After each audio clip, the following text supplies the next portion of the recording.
Welcome to the channel, everyone. My name is Max, and today I will be responding to my last Lord of the Rings video in reference to the Rings of Power title trailer, not the teaser trailer.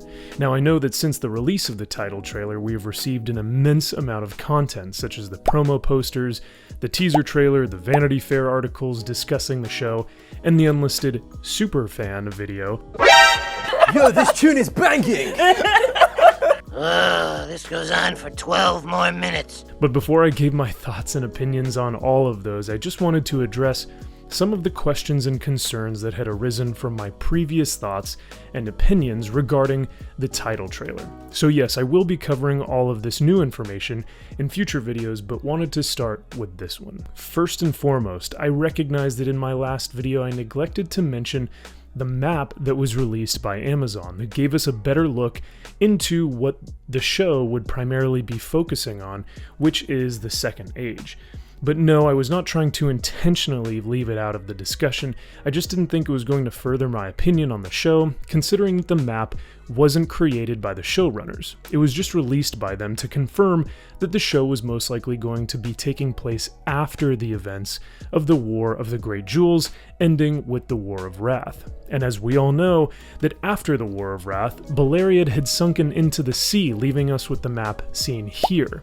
Because we didn't see the land of Beleriand displayed on this map of Middle-earth, I think Tolkien fans were able to deduce that the show was going to take place during the Second Age, which, as of the date of making this video, has been confirmed by the showrunners and Vanity Fair. So even though I didn't mention it previously, the map is still a good bit of information, but wasn't necessarily something I thought pertinent to the topic at hand. Now, on the same topic of images being released to the public, I had mentioned that I thought the image released back in August of 2021 was just really generic and didn't have the feel or aesthetic of Peter Jackson's Lord of the Rings films, nor did I think it was anything that would resemble the artistry and craftsmanship of John Howe and Alan Lee.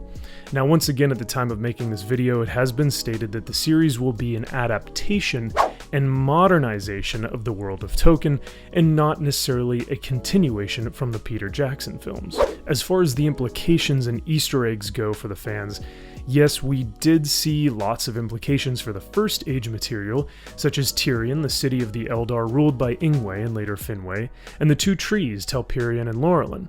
But if this is taking place in the Second Age, the trees would have already been destroyed by Melkor and Ungoliant, and the Silmarils taken by Feanor.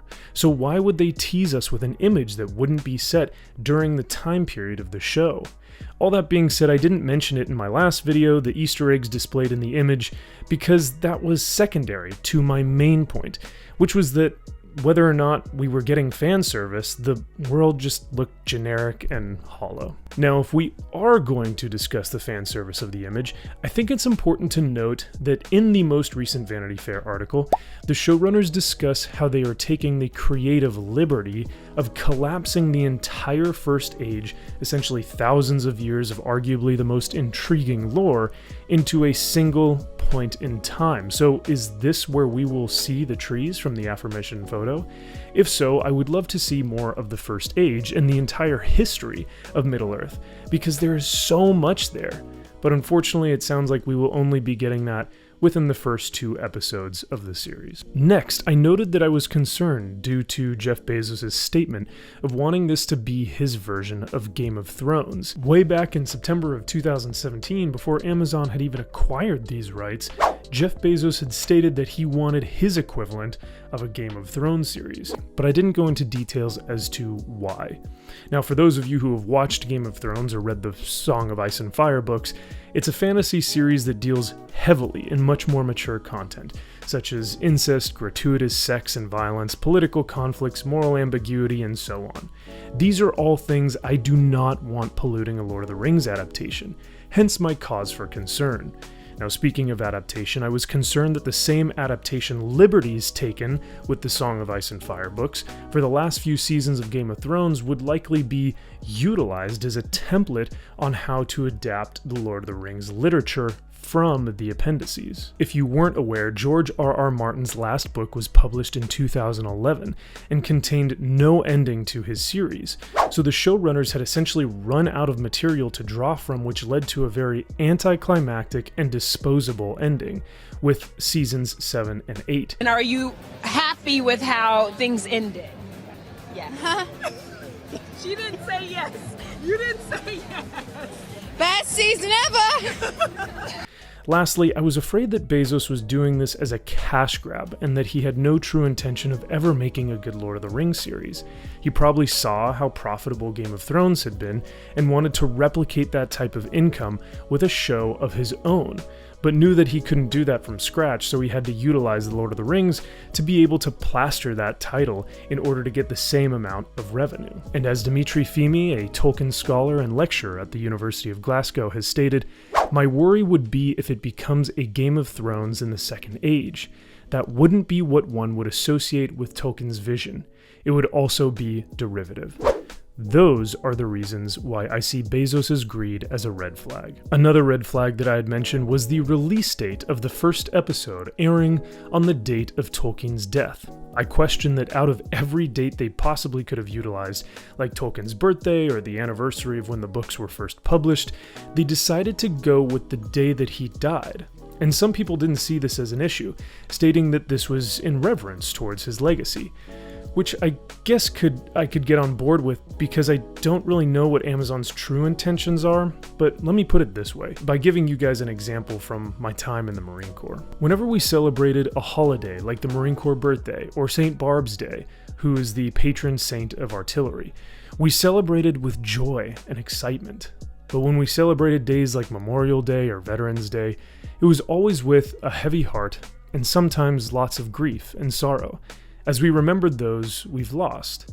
And even when you consider federal holidays like MLK Jr. Day, we don't do so on the day of his death. So with these examples, why would Amazon choose a day that signifies that same grief and sorrow that we feel when losing a loved one?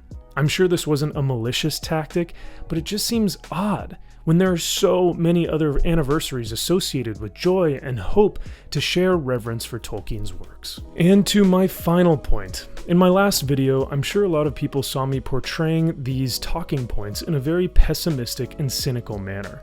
I didn't like the teaser photo, I didn't like the fact that they were releasing this on the date of Tolkien's death, and I didn't like the sign that was designed in the title trailer, which, by the way, I got heat for saying that I didn't know that they used practical effects or whatnot, but I was extremely aware and clearly stated that it was a mix of both practical and CGI effects, and yet I still think it looked like shit. The voiceover seemed forced, the CGI and practical effects looked off. But my rebuttal to this type of criticism is why. Why should I be optimistic about this and give the benefit of the doubt to a company that openly and unashamedly calls its fans racists and bigots just for expressing their concerns? Why should I give the benefit of the doubt to the company that has released and ruined for so many fans Wheel of Time, an infamous, famous fantasy book series? Amazon's Wheel of Time has strayed beyond anything that I have ever seen from the source material. What the showrunner has, Moiraine, saying about the Dragon Reborn and how the world was broken is absolutely untrue and a complete mischaracterization. For those of you who've read the books, you know exactly what I'm talking about.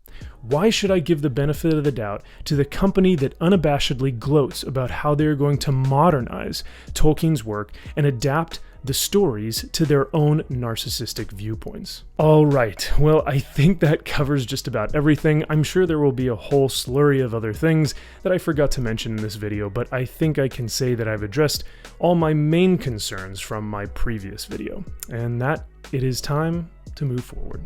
Thank you so much for watching. If you enjoyed the video and want to see more like it, please consider supporting me by subscribing to the channel, sharing it with others, and donating to the Stream Elements link below. Every donation goes right back into the show to provide better material, better and more frequent uploads, and overall just better production value. Another huge thank you to all my fans and subscribers for your constant love and support. I humbly say that I could not do this without you. That's all I have for now, and I will see you guys in the next video.